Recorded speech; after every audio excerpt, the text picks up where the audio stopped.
தேவனாகிய கர்த்தர் தாம் படைத்த எல்லா ஜீவசந்துக்கும் ஆதாம் என்ன பெயரிடுவான் என்று பார்க்கும்படிக்கு அவனிடத்தில் கொண்டு வந்தார்.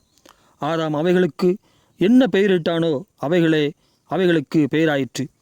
பெயரிடும் முழு உரிமையும் புருஷனுக்கே உடையது.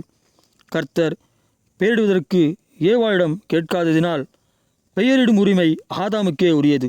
இதுவே ஆதி முதலாயிருக்கிற தேவ சட்டம் என்று அறிந்து ஆதாம் கர்த்தருக்கு கீழ்ப்படிந்திருப்பது போல ஏவாள் ஆதாமுக்கு கீழ்ப்படிந்திருந்தாள். தேவதூதன் எலிசபெத்திடம் யோவான் என்று பெயரிடுவாயாக என்று சொல்லாமல் எலிசபெத்தின் புருஷனாகிய சகரியாவிடமே சொன்னான்.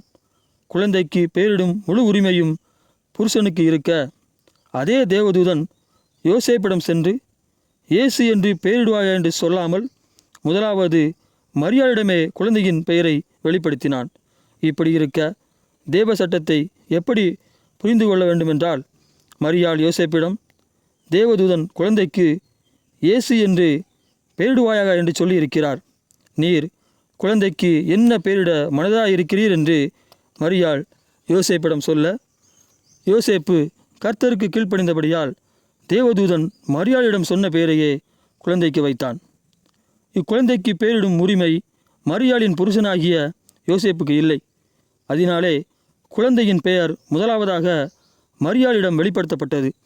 அப்படியானால் இந்த வேதாகம நிகழ்வு முன்பு சொன்ன தேவ சட்டத்திற்கு எதிராக உள்ளது என நினைக்கையில், மரியாளிடம் பிறந்த குழந்தையாகிய இயேசுவானவர் யோசேப்பின் குமாரன் அல்ல என்கிற உண்மை உனக்கு தெரியப்படுத்துகிறேன். அவர் யோசேப்பின் குமாரர் என்று எண்ணப்பட்டார், அவ்வளவுதான். மற்றவர்களால் இயேசுவாகிய அந்த குழந்தை யோசேப்பின் குழந்தை என்று எண்ணப்பட்டது. பரிசுத்த ஆவியானவர் அப்படித்தான் எழுதியிருக்கிறார். குழந்தையாகிய இயேசு யோசேப்பின் வித்து அல்ல, அது பிதாவின் ஒரே பேரான குமாரன். அதனாலே அக்குழந்தைக்கு பெயரிடும் முழு உரிமையும் யோசேப்புக்கு உரியதல்ல, அது பிதாவுக்கே உரியது.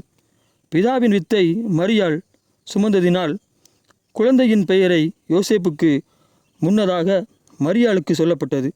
தேவனுடைய வார்த்தைகள் முரண்பாடு உடையவைகள் அல்ல. அது எழுதப்பட்ட விதமாய் அதற்கு கீழ்ப்படிந்திரு. ஆமேன்.